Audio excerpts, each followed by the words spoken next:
आम्हा नाही जाती भेद स्वामी नामी धरू छंद अलक निरंजन पंथ तेथे आमची सर्व जात आमचा अवधूत बाणा त्याचा धनी स्वामी राणा त्रैलोकी लावू झेंडा स्वामी अवधूत पवाडा खरी खरी ही फकीरी स्वामी सूत सांगे थोरी खरी खरी ही फकीरी स्वामी सूत सांगे थोरी खरी खरी ही फकीरी स्वामी सूत सांगे थोरी।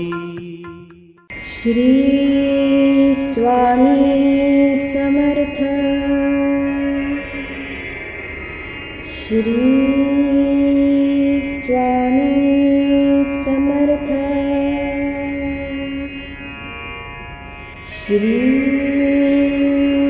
स्वामी समर्थ।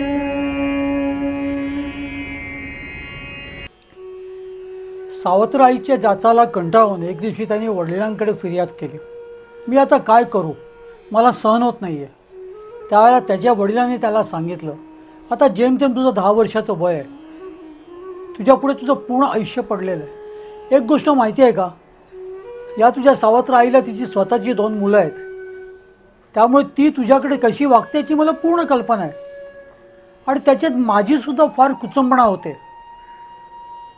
तेव्हा एक गोष्ट कर, तुझा जन्म जो आहे हा पंढरपूरला कुठं रखुमाईच्या देवळामध्ये झालेला आहे, त्यामुळे तू तिच्याकडे जा आणि तिच्याकडे तुझी सगळी फिर्याद कर, तिला सांग तुझा काय त्रास होतोय तो, ती त्याच्यातून तुला नक्की बाहेर काढेल। छोट्या सीतारामाकडे काहीच पर्याय नव्हता। आपल्या वडिलांनी सांगितल्यानुसार त्यांनी पंढरपूर गाठलं, पंढरपूरला गाठलं आणि रखुमाईच्या मंदिरामध्ये जाऊन त्यांनी आपला सर्व त्रास त्या माईला सांगितला आणि तसाच उपाशी तापासी अगदी हट्ट करून तिच्या पुढ्यात बसला। पोटात अन्नाचा कण नाही, भूक तर भयानक लागलेली होती। त्यामुळे ज्यावेळेला भानावरती आल्या आल्या त्यांनी एक गोष्ट रखुमाईला सांगितली की मी तुला माझा त्रास सगळं सांगितलेलाच आहे, पण तुर्तास मला जेवायला दे, मला खूप भूक लागलेली आहे। त्याला एवढी भूक लागलेली, त्याला ती भूक सहन होत नव्हती आणि या भुकेतच त्याला ग्लानी आली आणि ह्या ग्लानीमध्ये तो जवळजवळ 3-4 दिवस होता। 3-4 दिवस तो तिथेच झोपलेला होता, कोणाचंही त्याच्याकडे लक्ष नव्हतं। हा एवढासा 10-12 वर्षाचा मुलगा इथे आलेला आहे आणि असाच झोपलेला आहे। 3-4 दिवस त्यांनी काही खाल्लं पिलेलं सुद्धा नाही आहे, या गोष्टीकडे कोणाचंही लक्ष नव्हतं। अखेर 4थ्या दिवशी मध्यरात्रीच्या सुमारास खुद्द रुक्मिणी माता पंचपक्वान्नाचा ताट घेऊन त्याच्या पुढे आली, त्याला उठवलं आणि स्वतःच्या हाताने पंचपक्वान्नाचं जेवण त्याला भरवलं। त्याला त्याच्यात थोडासा त्राण आला आणि या छोट्या सीतारामाने त्या रुक्मिणी मातेला खट्ट मिठी मारली, अगं तूच माझी आई आहेस। माझे वडील मला हे सांगत आलेले आहे की तुझी आई जी आहे ही रुक्मिणी मातेकडे गेलेली आहे, आता पण मी तेच ऐकत आलेलो आहे आणि म्हणून मी तुझ्याकडे आलेलो आहे।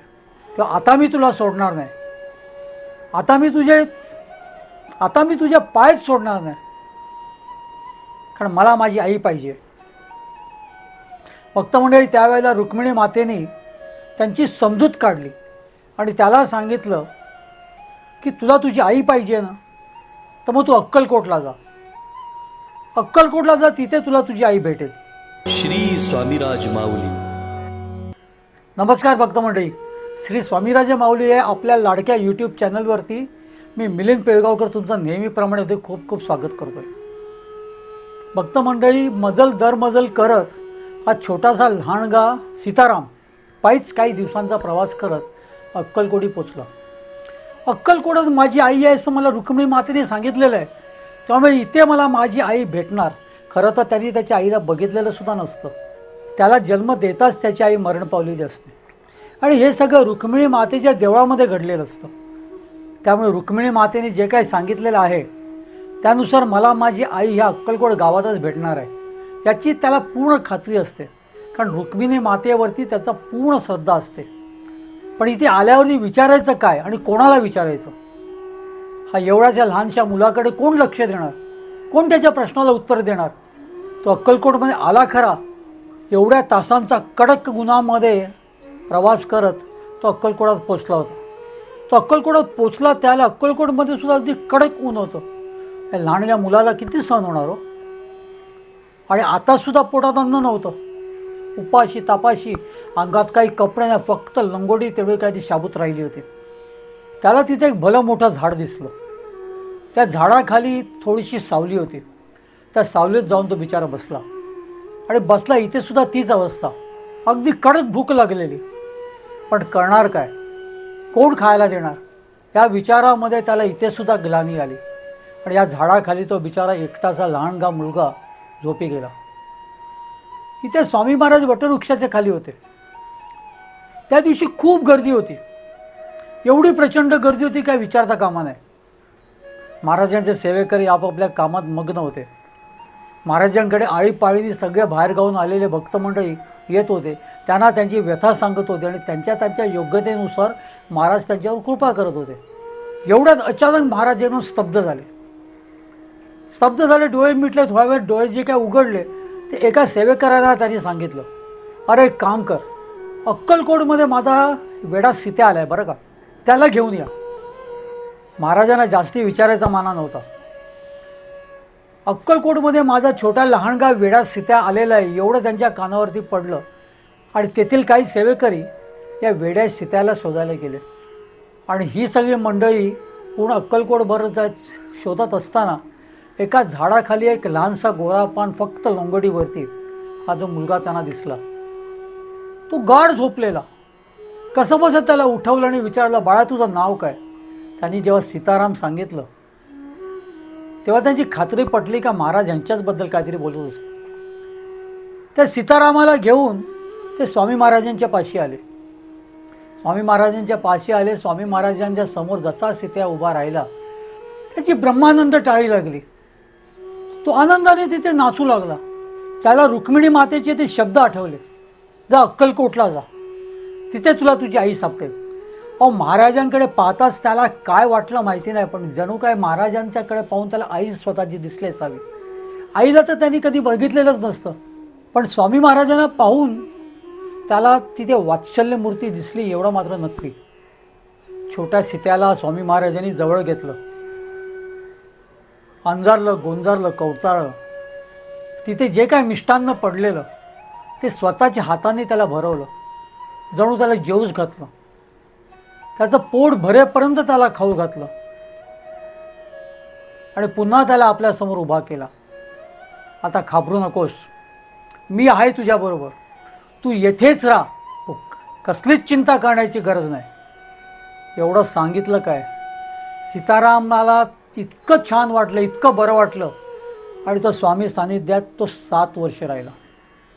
फक्त म्हणजे या छोट्या सीत्याने स्वामी महाराजांच्या सानिध्यामध्ये 7 वर्ष काढली. अगदी तरुण 17-18 वर्षाचा होईस्तोवर तो स्वामी महाराजांच्या सानिध्यात होता. स्वामी महाराजांनी उठ म्हटलं का उठावं, स्वामी महाराजांनी बस म्हटलं का बसावं, कोणाशी कुठलीच काही पद्धतीने बोलणं चालणं काही नाही. एरवी स्वामी महाराजांच्या समोर मांडी घालून बसणं, स्वामी महाराजांकडे एकटक पाहत राहणं, एकटक, कुठेही नजर दुसरीकडे न जाता सूर्याकडे एकटक पाहत योगी जसं त्राटक करतात तसंच काहीसा हा प्रकार होता. फक्त म्हणजे काही विद्वान मंडळी जी अक्कलकोटात होती त्यांच्या म्हणण्यानुसार या छोट्या सीतानी सर्व काही जे साध्य केलं होतं ते स्वामी महाराजांच्या नजरेला नजर मिळवूनच साध्य केलेलं. स्वामी महाराजांनी त्यांना फक्त नजरेने जे काही द्यायचं होतं ते दिलं होतं. असं म्हणतात ना की कासवाची आई कासवाला दूध पाजत नाही, पण कासवाला ती मोठं कसं करते, तर फक्त नजरेने. ती आपल्या छोट्या छोट्या पिल्लांकडे फक्त नजर टाकते आणि ती सगळी पिल्लंसुद्धा तिच्या नजरेला नजर मिळवत असतात आणि त्याच्यातच ते लहानाचे मोठे होतात. ती त्यांना काहीच खाऊ घालत नाही, काहीच पिऊ घालत नाही, पण ती पोरं लहानाची मोठी होतात. त्याच्यातच त्यांचं पालनपोषण होत असतं. तसाच काहीसा प्रकार या छोट्या सीत्याचा आणि स्वामी महाराजांचा घडला होता. स्वामी महाराजांच्या नजरेला नजर मिळूनच त्यांनी जे काय साध्य करायचं होतं ते केलं. स्वामी महाराज त्यांना थट्टेने गुरुवर म्हणत, गुरुवर या, गुरुवर या, बसा. आणि स्वामी महाराजांनी सांगितल्यानुसार त्यांच्या चरणाजवळ येऊन बसायचा. स्वामी महाराज त्यांना जवळ घ्यायचे, त्याला अंजारायचे, गोंजारायचे. त्याच्यावरती भरपूर स्वामी महाराजांनी प्रेम केलं. एक दिवशी स्वामी महाराजांच्याकडे असाच नेहमीप्रमाणे तो एकटक लावून बसला होता. महाराजांनी त्याला हाक मारली, अहो गुरुवर जागे व्हा, या, तुम्हाला काहीतरी मला सांगायचे. स्वामी महाराजांच्या आज्ञेनुसार छोट्या सीता जो होता तो आता वयात आलेला, एक साधारण 17-18 वर्षाचा तो झाला होता. महाराजांच्या आज्ञेनुसार तो उठला तिथून आणि महाराजांच्या समोर हात जोडून उभा राहिला. तेव्हा महाराज त्याच्याकडे हसत म्हणाले, अगदी खूप प्रसन्न मुद्रेने म्हणाले, गुरुवर आता तुम्ही मोठे झाले आहात, आता तुम्हाला इथे राहण्यात काहीच अर्थ नाही आहे. तेव्हा तुम्ही जिथून आलात तिथेच पुन्हा जा. स्वामी महाराजांची आज्ञा घेऊन सीतारामने अक्कलकोट सोडलं. या 7 वर्षाच्या काळामध्ये त्यांनी स्वतःची आईचा त्याला विसर पडला. म्हणजे सावत्राई जी कोण होती ती, किंवा ज्या आईसाठी तो व्याकुळ होता त्या आईचा पण त्याला विसर पडला, त्याच्या वडिलांचा पण विसर पडला, त्याच्या घराचा पण विसर पडला. त्याला फक्त एकच माहिती होतं की मी आणि माझे स्वामी, मी आणि माझी स्वामी आई. त्याच्या व्यतिरिक्त त्यांनी कधीच कोणाचा विचार केला नाही, कारण मनातून ते सगळे गेले होते, त्याच्या ध्यानातून सुद्धा ते सगळे गेले होते. त्या सर्वांचा या सीतारामाला पूर्ण विसर पडलेला, पूर्ण विसर. पण त्याला विचारायचा सुद्धा माना नव्हता, कारण तो विधेय अवस्थेत असायचा. आपल्याच दुनियेत फक्त स्वामी आणि मी. त्यामुळे स्वामी महाराजांच्या आज्ञेनुसार त्यांनी अक्कलकोट सोडलं. तो येऊन पुन्हा मंगळवेढ्याला राहू लागला. स्वतःच्या घराचा, स्वतःच्या आईवडिलांचा त्याला पूर्णतः विसर पडल्यामुळे तो तिथे पुन्हा गेला नाही. पण त्याला एवढी त्याला कल्पना होती का, एवढं त्याला माहिती होतं की मी मंगळवेढ्यावरून आलेलो आहे. त्यामुळे तो पुन्हा मंगळवेढ्याला गेला. पण त्यांची राहणीमाणी अशी असायची की पूर्णतः दिगंबर आणि ती वेड्यासारखी सगळी भ्रमंती. कुठेही बसावं, काही हाताला लागेल ते खावं, किंवा खाऊच नाही, उपाशी पोटी कितीतरी असे दिवस काढावे. त्यामुळे तिथली लोक त्यांना वेडा म्हणतात. हा वेडा आहे कोणीतरी, अंगावरती कपडे नाही, काय नाही, अंग सगळं मळलेलं आहे, कुठेही लोळतो, कुठेही फिरतो. त्याच्यामुळे त्याची तिथे ओळख म्हणजे एक वेडाच झालेली. महाराज त्याला आपल्या वेडा सीता म्हणत असत ते वेगळं. पण मंगळवेढ्यात जेव्हा तो स्वामी महाराजांचा निरोप घेऊन आला तेव्हा तो असाच काहीसा राहत होता. पुढं नंतर मग कधी अशी लहर आलीच तर एखाद्याच्या दारासमोर उभा राहून माई भाकर तुकडा टाक ना असं सांगायचा. त्या घरातल्या बाईला ते ऐकू आलं आणि ते अगदी लगबगीने येऊन जात समजा भाकरीचा तुकड्याची भिक्षा दिली तर तेवढी ती घेऊन तो खात असे. पण त्या दरवाजाच्या पुढ्यात तो जास्ती वेळ उभा सुद्धा राहत नसत. भिक्षेचा पुकारा दिला आणि काही क्षणामध्ये जर तिथे कोण दरवाजात आलं नाही तर तो तिथून निघून जायचा. मग त्यानंतर कोणाकडे भिक्षा मागितली तर मागितली, नाही तर नाही, मिळालं तर काही खाणार, नाही तर ते सुद्धा खाणार नाही. असाच उपाशी तापाशी, पाण्याचे सुद्धा भ्रांत नाही. खाणं पिणं पाणी किंवा स्वतःचा देह हा कुठलाच भान नाही त्याला. तो स्वतःच्या दुनियेतच असायचा, स्वामी महाराजांच्या स्मरणातच राहायचा कायम. त्याच्या मुखावरती सतत श्री स्वामी नाम असायचं. आता मात्र मंगळवेढ्यातील काही ज्येष्ठ मंडळींना त्यांची कल्पना येऊ लागली होती. त्यांना समजलेलं की ज्याला आपण वेडा वेडा म्हणतोय हा कोणसा वेडा नसून कोणती सिद्ध पुरुष असावा, नाही तर तो एवढे दिवस उपाशी तापाशी राहिलाच नसता. कोणाकडे काहीतरी मागितलं असतं, काहीतरी याचना केली असती. पण हा आपल्याच दुनियेत असतो, त्याची सदोदित ब्रह्मांडी टाळी लागलेली असते, पूर्णतः दिगंबर असतो. पण कधी बघावं तर पांढरी शुभ्र लंगोट सुद्धा घातलेली असते. मग त्याला ती लंगोटी देतं कोण, त्याला ती लंगोटी नेसवतं कोण, या सगळ्या विचाराने काही जी तिथली जी ज्येष्ठ मंडळी होती ते समजून चुकलेले की हा जो सीत्या सीत्या स्वतःचं नाव सांगतो, मी सीत्या आहे, वेडासारखा वागतो, लोक त्याला सगळे वेड्या सीता म्हणून म्हणतायत, सर्व लोक त्याला वेडा समजतायत. हा खरंच वेडा आहे का? नाही, हा वेडा नसावा, हा कोणतरी सिद्ध पुरुष असावा, असं तिथल्या काही लोकांना वाटत असायचं. एका वैष्णव ब्राह्मणाची गोष्ट आहे बघा. हा ब्राह्मण वैष्णव, पूर्वीच्या काळामध्ये हिंदू लोकांमध्ये वैष्णव आणि स्मार्थ अशी दोन पंथ असायचे. विष्णूचा पंथ तो वैष्णव, हा पंथ शाळीग्राम पूजायचा. आणि शैव म्हणजे शिवाचं पंथ, ते शिवलिंग पूजायचे. पण यांच्या कपाळावरचं गंधसुद्धा उभं आणि आडवं असायचं. विष्णुदेवाचे जे कोण अनुयायी होते, जे स्वतःला वैष्णव म्हणायचे, त्यांचं गंध हे असं उभं असायचं, उभं. आणि शिव जे असायचे शैव, त्यांचं गंध आडवं असायचं. म्हणजे त्यांचा म्हणजे त्याला आपण नाम म्हणतो कधी कधी. वैष्णव शंकराची पूजा करत नसत आणि स्मार्त म्हणजे शंकराचे आडव्या गंधवाले ते विष्णूची पूजा करत नसत. वैष्णव कुठल्याच शिवालयात जाणार नाही आणि स्मार्त कुठल्याच विष्णूच्या मंदिरात जाणार नाही.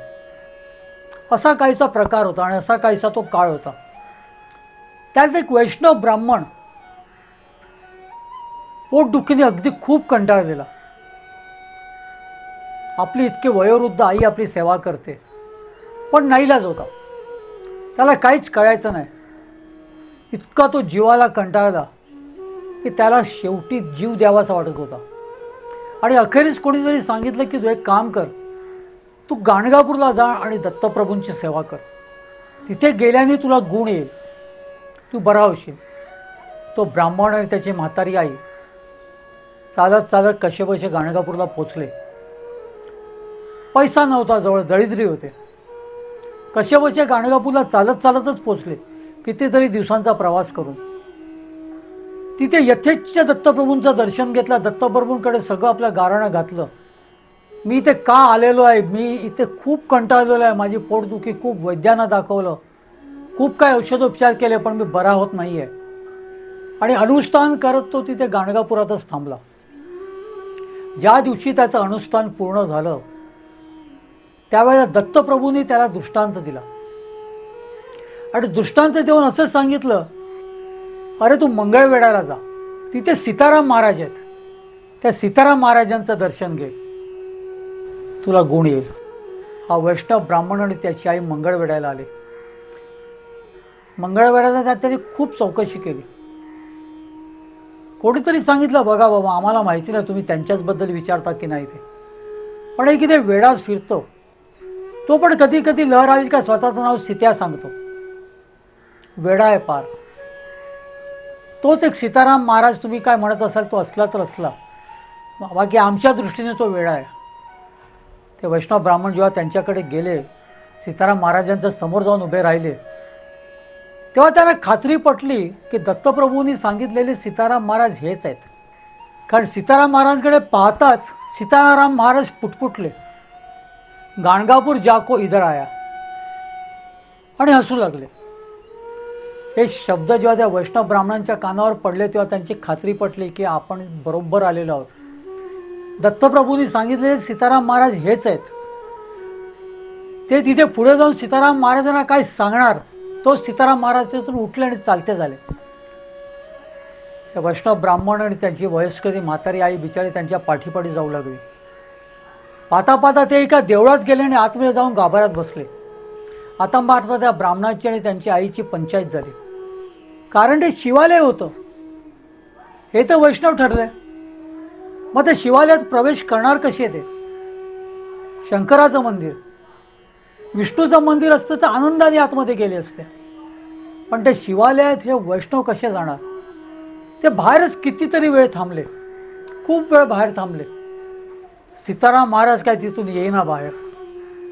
शेवटी महाराज महाराज म्हणून बाहेर येऊन जेव्हा हाक दिली त्यावेळेला त्या गाभाऱ्यातूनच महाराजांनी त्यांच्या हाकेला उत्तर दिलं, अरे तुला गरज असेल तर तू आत ये ना, नसती पंचायत कशाला करतोस?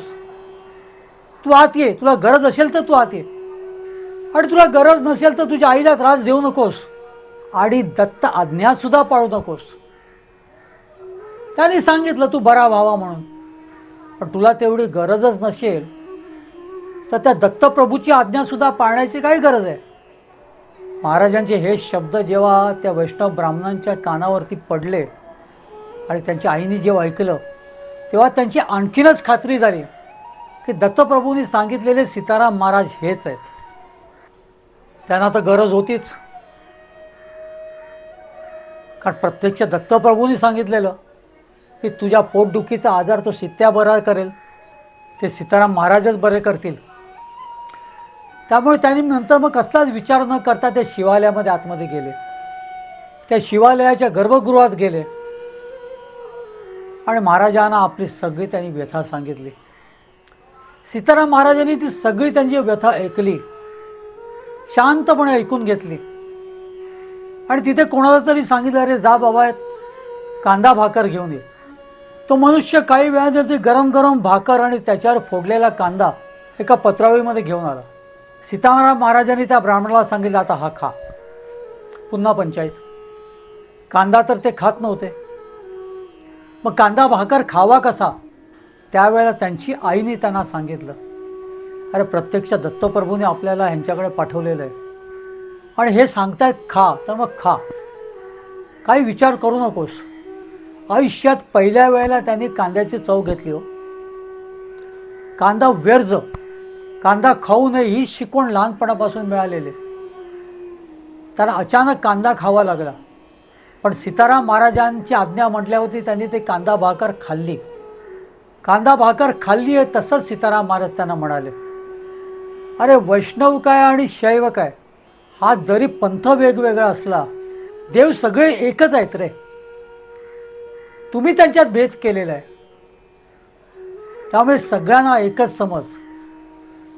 तुला शिवालयात प्रवेश करायला विचार करण्याची काहीच गरज नाही आणि कुठल्याही शैवला सुद्धा एखाद्या विष्णू मंदिरात प्रवेश करण्याची सुद्धा काही विचार करण्याची गरज नाही, कारण दोघं एकच आहेत. त्यामुळे कुठल्याही दैवतांमध्ये द्वेष करू नकोस. त्यांना एकच मान, त्यांना पूर्णतः एकच मान. भक्तमंडळी, त्यानंतर या वैष्णव ब्राह्मणाला कधीच पोटदुखीचा त्रास झाला नाही. तो पूर्णतः बरा झाला आणि सीताराम महाराज हे त्याचं आराध्य दैवत झालं. तो जिथे कुठे राहत होता तिथून तो नेहमी सीताराम महाराजांच्या दर्शनाला येत असत. अगदी ठणठणे, अगदी त्याला आयुष्यामध्ये कधीच त्या पद्धतीचा त्रास झाला नाही. त्याने त्याचं आयुष्य व्यवस्थितरित्या पुढचं व्यतीत केलं. त्याच्या आईला सुद्धा खूप आनंद झालेला आहे की आपला मुलगा इतका जीवाला कंटाळलेला तो सीताराम महाराजांच्या कृपेने बरा झाला. सीताराम महाराजांच्या सांगण्यानुसार त्यानंतर तो वैष्णव जरी असला तरी त्यांनी विष्णू काय आणि शिव काय यांना एकच मानलं आणि त्यांनी त्याच्या आयुष्याचं सोनं करून घेतलं. सीताराम महाराज आपल्या तंद्रीमध्येच सगळीकडे भ्रमंती करत असत, पण मंगळवेढ्यातच. मंगळवेढ्याच्या बाहेर फारसे गेले नाहीत. एक दिवशी स्वतःशीच काहीतरी बडबडत ते तिथून चालले होते. वेडा म्हणून त्याची ख्याती होती. लोक ज्या ज्या वेळेला त्यांना बघायचे त्याला त्यांना बघून हसायचे, त्यांची चेष्टा करायचे. हा बघ वेडा कसा चाललेला आहे. मंगळवेढ्याला एक दारूचा गुत्ता होता. तिथला एक कसाई तो चालवत होता. एके दिवशी कांद्या दलाल नावाचा एक त्याचा मित्राला घेऊन तो बाहेर खाटल्यावर बसला होता. सगळे दारुडे आतमध्ये जात होते, बाहेर येत होते. आता एखाद्या दारूच्या गुत्त्यावरचं वातावरण कसं असतं तसंच होतं. सीताराम महाराज आपल्याच तंद्रीत तिथून जात होते. या कांद्या दलालांनी जेव्हा बघितलं तेव्हा त्यांची मस्करी करण्याची त्याला लहर आली. त्यांनी त्या कसायला सांगितलं, अरे वो देखो कैसा पागल जा रहा है, उसको बुलाते. बोलवले होते, त्यांच्याकडे गेले. त्या दोघांनी मिळून सीताराम महाराजांना आतमध्ये नेलं. आधी पार झोपवलं आणि एकावर दुसरी, दुसऱ्यावर तिसरी, तिसऱ्यावर चौथी अशी दारूच्या बाटल्याच्या बाटल्या त्यांच्या मुखात ओतल्या. सीताराम महाराजांनी कसलाच विरोध केला नाही. जेवढ्या बाटल्या ते तिथे तोंडात ओततायत तेवढ्या रिझवल्या आणि लघवीच्या वाटे त्या ते सोडत होते. सीताराम महाराजांना जिथे झोपवलेलं काय आडवं टाकलेलं तो परिसर सगळा ओला झाला पण सीताराम महाराजांवरती कसलाच परिणाम नाही. सीताराम महाराज त्याला सोडासुद्धा सांगत नव्हते. जेवढ्या बाटल्या तोंडात होत्या तेवढ्या ते मुकाड्याने पित होते. इथून पित होते आणि लघवीच्या वाटे सोडत होते. शेवटी ही दोघं थकली आणि कसाईने त्याच्या मित्राला कांद्या दलालाला विचारलं, अरे ये क्या इंसान है क्या कौन है, इतना दारू पीने के बावजूद भी वैसे के वैसा है. आणि शेवटी नाईलाज असतो त्यांना सोडून दिलं. सोडून दिल्यावर जणू काही घडलंच नाही अशा पद्धतीने सीताराम महाराज तिथून उठले आणि पुन्हा आपल्याच तंद्रीत काहीतरी बडबडत तिथून निघून गेले. त्यावेळेला पटवर्धनांचं सरकार जे आहे त्यांच्या अखत्यारीत मंगळवेढा हे गाव येत होतं.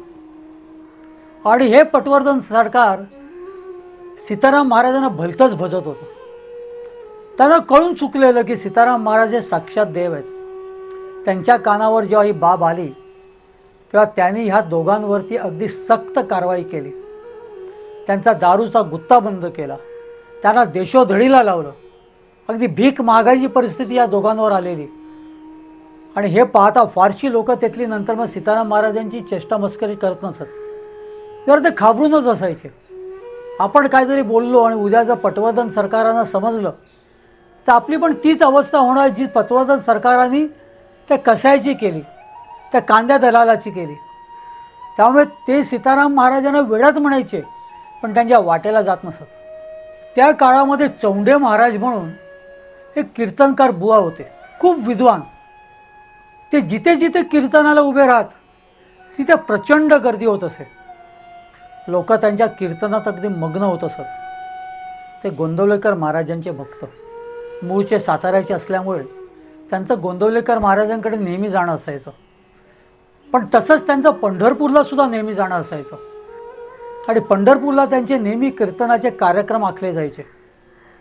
एक दिवशी ते गोंदवलेकर महाराजांकडे गेलेले असताना गोंदवलेकर महाराजांनी त्यांना सांगितलं, अरे तुम्ही पंढरपूरला नेहमी जाता, तर तिथे मंगळवेढा या गावामध्ये माझे गुरु समान, ज्यांना मी गुरुसारखे मानतो, ते सीताराम महाराज आहेत. त्यांच्याकडे जाऊन त्यांचं दर्शन घ्या कधी, खूप छान वाटेल तुम्हाला. अगदी काही दिवसातच त्यांचा पंढरपूरचा कार्यक्रम होता. त्या दिवशी ते पंढरपूरला गेले आणि तिथल्या लोकांना सांगितलं की आज कीर्तन नको, आजच्या ऐवजी आपण उद्यापासून सुरू करूया, आज मला मंगळवेढ्याला जायचे. त्यांचं सगळं ओझं जे होतं ते त्यांनी तिथे मग पंढरपुरातच एकाच्या घरी ठेवलं आणि ते तडक तिथून मंगळवेढ्याला गेले. मंगळवेढ्याला गेले आणि तिथे त्यांनी सीताराम महाराज म्हणून चौकशी केली.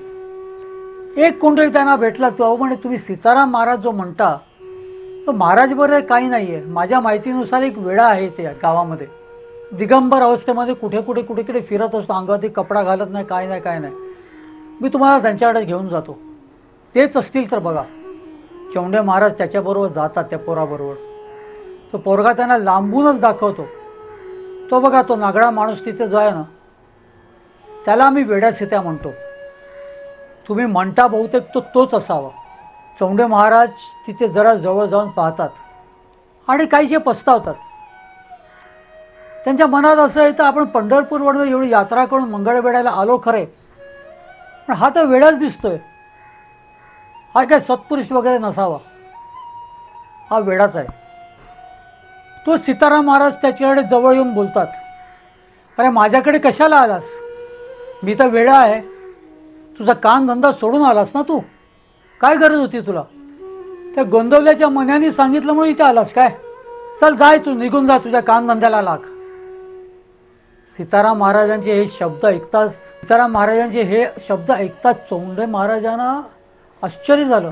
यांना कसं माहिती मला गोंदवलेकर महाराजांनी पाठवलेलं आहे, यांना कसं माहिती मी कामधंदे सोडून इथे आलेलो आहे. ते तिथल्या तिथे रस्त्यातच त्यांना साष्टांग दंडवत घालतात, भर रस्त्यामध्ये. त्यावेळेला सीताराम महाराज त्यांच्याकडे ढुंकून सुद्धा बघत नाहीत, ते आपल्या वाटेने तिथून निघून जातात. पण चौंडे महाराज काय त्यांना सोडणार का. चौंडे महाराज त्यांच्या पाठीपाठी जातात, त्यांना अडवतात, जरी ते थांबले नाही तरी त्यांना अडवतात, त्यांच्या वाटेत उभे राहतात. त्यांना सांगतात मला क्षमा करा, माझ्या मनामध्ये विकल्प आला, अहो, तुमच्याकडे बघून कोणालाच वाटणार नाही तुम्ही सत्पुरुष आहात. मी पण सामान्यच आहे, मला सुद्धा समजलं नाही. आणि त्यात त्या पोरांनी सांगितलेलं की तुम्ही वेडे आहात. होय म्हणे, मी वेडाच आहे की, मी माझ्या स्वामींचा वेडा आहे. तू कोणाचा वेडा आहेस? पुन्हा कान उपटत उपटत ते माफी मागत असतात. अखेरीस सीताराम महाराज तिथे थांबतात आणि त्यांना सांगतात, अरे चल मग मंगळवेळा ते कीर्तन कर, मला तुझं कीर्तन ऐकायचे. या मंगळवेळा गावामध्ये एकाच्या शेतामध्ये त्यांचा कीर्तनाचा कार्यक्रम आखला जातो त्याच संध्याकाळी. आता चौंडे महाराजांचं कीर्तन म्हटल्यावरती लोक ती जमणारच. प्रचंड गर्दी होते, भरपूर गर्दी होते. सीताराम महाराज अगदी पहिल्या ओळीतच बसलेले असतात. चौंडे महाराजांच्या कीर्तनामध्ये ते मग्न होतात, खूप प्रसन्न होतात. काही वेळाने उत्तरंग सुरू होतो, कीर्तन खूप रंगात आलेलं असतं. आणि तेवढ्यात सीताराम महाराज उठतात आणि कीर्तन थांबवत त्यांना सांगतात, अरे कीर्तन कर की, त्या पल्ल्याळ गोष्टी कशाला सांगत बसलेस? फक्त हरिकथा सांग, ती ऐकायला आम्ही सगळे जमलेलो आहोत. तुझ्या पल्ल्याळ गोष्टी ऐकायला आम्ही नाही जमलोय. कीर्तन कर. सीताराम महाराजांची आज्ञा होताच चौंडे महाराज पुन्हा कान पकडतात, त्यांची माफी मागतात आणि मूळ विषयाला येऊन हरिकथा सांगतात. भक्त म्हणे, चौंडे महाराजांचं कीर्तन म्हटलं का प्रचंड गर्दी होत असत. इथे सुद्धा तसंच काहीसं घडलं. त्यानंतर चौंडे महाराजांचं कीर्तनाला आधीच्याही पेक्षा जास्ती गर्दी होऊ लागली. आधीच्यापेक्षाही जास्ती त्यांची प्रसिद्धी वाढली. ते एक प्रख्यात विद्वान कीर्तनकार म्हणून त्यांचं नाव झालं. जेव्हा महाराजांनी त्यांना टोकलं तेव्हा सीताराम महाराजांच्या बद्दल सुद्धा त्याच कीर्तनामध्ये त्यांनी सांगितलं की हे सर्वसाधारण नाहीत बरं का, हे साक्षात औली आहेत.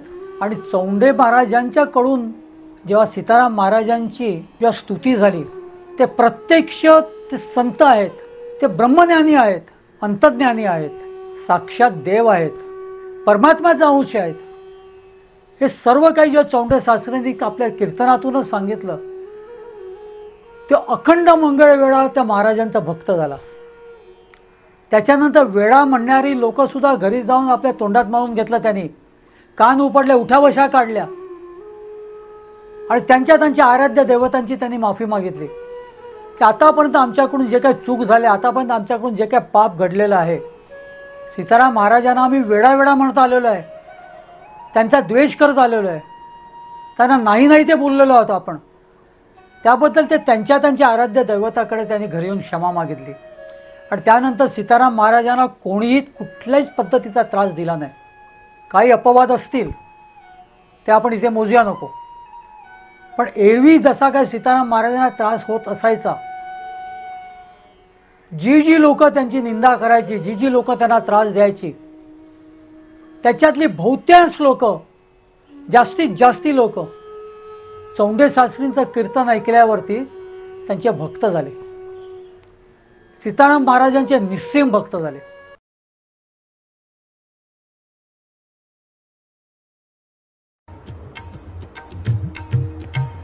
स्वामी देई हेची दान, नित्य चरणाचे दर्शन, चरणाचे दर्शन, नित्य चरणाचे दर्शन. मज नको धन दारा, तुझ्या चरणी द्यावा थारा, चरणी द्यावा थारा, तुझ्या चरणी द्यावा थारा. मज ठेवावे भिकारी, सुखे करीन चाकरी, सुखे करीन चाकरी. तुझे नाम माझी जोड, मुखी राहो तेची गोड, राहो तेची गोड, मुखी राहो तेची गोड. स्वामी देई हेची दान, नित्य चरणाचे दर्शन, चरणाचे दर्शन, नित्य चरणाचे दर्शन. तुझ्या चरणी माझा माथा, ऐसे करी दीनानाथा, ऐसे करी दीनानाथा. तुझ्या नामी लागो छंद, मज द्यावे दासपद, द्यावे दासपद, मज द्यावे दासपद. स्वामी देई हेची दान, नित्य चरणाचे दर्शन, चरणांचे दर्शन, नित्य चरणांचे दर्शन. सुत मागे हेची दान सुत मागे, हेची दान तुझ्या चरणी होऊलीन, तुझ्या चरणी होऊलीन. स्वामी देई हेची दान नित्य चरणांचे दर्शन, चरणांचे दर्शन, नित्य चरणांचे दर्शन. मज नको धनदारा तुझ्या चरणी द्यावा थारा, चरणी द्यावा थारा, तुझ्या चरणी द्यावा थारा. स्वामी देई हेची दान नित्य चरणांचे दर्शन, चरणांचे दर्शन, नित्य चरणांचे दर्शन. स्वामी देई हेची दान, स्वामी देई हेची दान, स्वामी देई हेची दान.